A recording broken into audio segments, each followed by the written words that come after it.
What's going on, guys? How is everybody doing this fine Friday afternoon?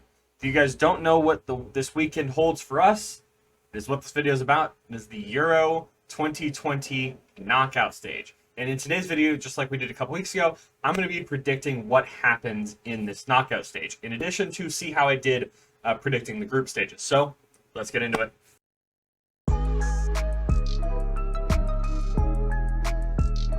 All right, so starting off, this right here is what the Euro 2020 tables ended up looking like, what each group ended up looking like. So the first group, I switched Wales and Switzerland. And I even believe in that video I said this is going to be very hard 2 and 3 to get right.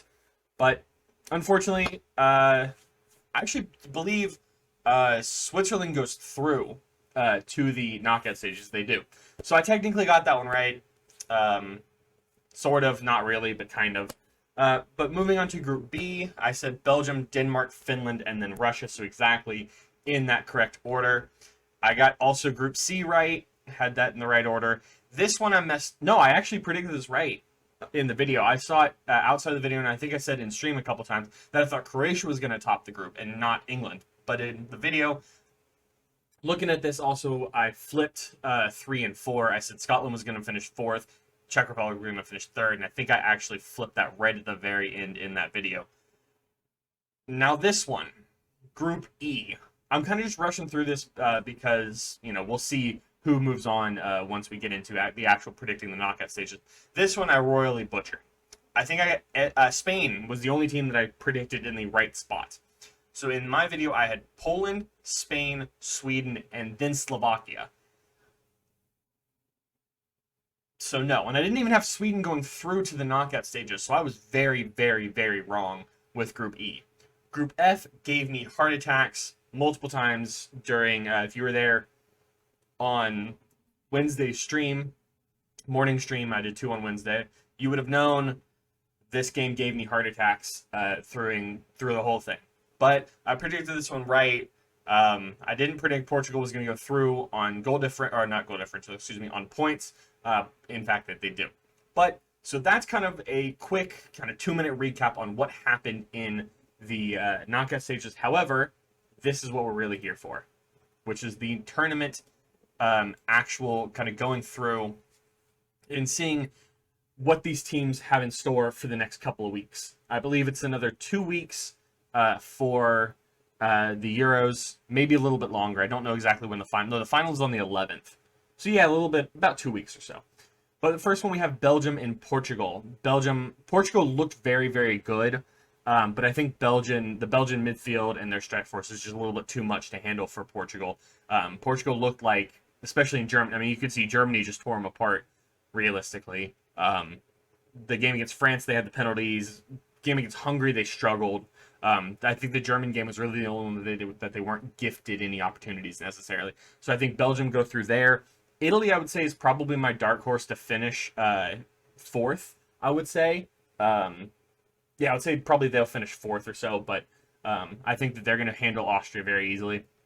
France over Switzerland, I don't think they're going to have a question about that. I don't know if France is going to even play their full kind of strongest 11 in that game. I think they're going to kind of rest some players, make it a little bit easier for them against Switzerland. Moving on, Spain and Croatia. Spain needed to win the final group game to go out, or to advance on and not go out. Croatia looked a little iffy against their whole group. I still think Spain is going to be a tough team to beat. I think once they get into the knockout stages, they're going to kind of step up a little bit, and it's going to look like what we know Spain is. Sweden and Ukraine.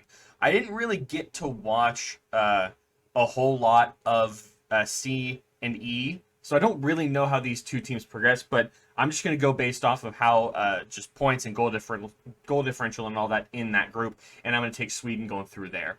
This one, I'm sorry, England. I know you had a heart attack as well watching those final 2 games. I'm pretty sure you were facing every single team in that group throughout that 2.5 hour span. But I think you're going to end up losing this game and not moving past the round of 16, unfortunately. I'm sorry to say that. The Dutch and the Czech Republic, I think the Netherlands have this one easily handled. Wales and Denmark, I think after what happened to Christian Eriksen, I'm pretty sure Denmark is going to kind of revitalize. I know it didn't happen in this last game, but I think that they're kind of coming together as a team, and they're going to kind of push forward on to a little bit more than what they thought they were going to start this tournament. And now, moving on to the quarterfinals, we're going to start down below. We're going to start at the bottom. We're going to finish up with this top bracket. Netherlands and Denmark. I think that this game's going to be very, very close. I think this game might end up going into extra time, but I think the Dutch midfield is a little bit too strong. The Dutch forwards as well look incredible with Depay, Gravenberch, and Malen.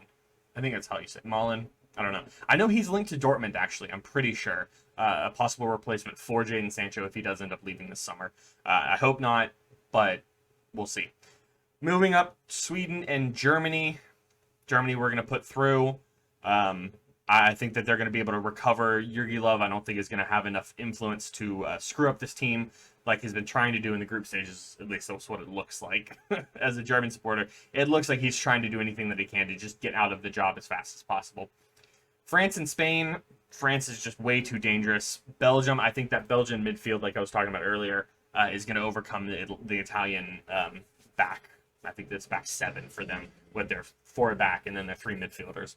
I don't think they're going to be enough to hold the Belgian attack there. But now, Belgium and France. I think this is the same four that I had previously.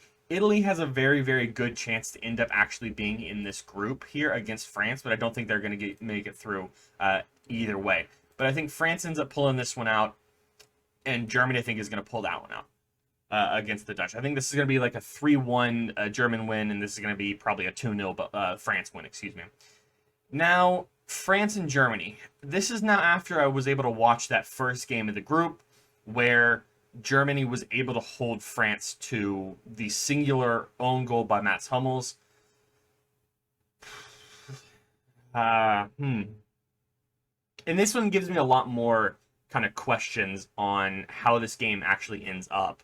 I thought Germany could have easily won that game 1-0, 2-0, 2-1, but they just weren't able to do it. So, in fact, we're going to do it. We're saying Germany win the 2022, or sorry, I don't know where I'm getting 2022 from. The 2020 I'm all over the place. The 2020 Euro tournament played in 2021. There we go. That's what I was trying to say. I feel like Germany's going to pull it out somehow after their kind of questionable start to this tournament. I think they're going to finish strong. They're going to give Jurgen Love kind of that outro that I would probably say deserves after the last couple of years that he's had with Germany. But I feel like the Germany is going to be able to pull this through and just win the Euros entirely. But that's going to do it for me. Thank you all for stopping by and watching kind of what I would think to be the knockout stage of this 2020 Euros. I don't know why I keep saying 2022. If you are new, please go down below, hit that subscribe button. I would very much appreciate it. It is a free thing to do, so don't worry about that. It helps me out significantly in addition to hitting that like button as well. And let me know down below what you guys think of these round of 16 onward, of who you guys think is going to end up winning the Euros. But that's going to do it for me. Enjoy your weekend. Enjoy watching your Euros this weekend, and have a safe one. Peace.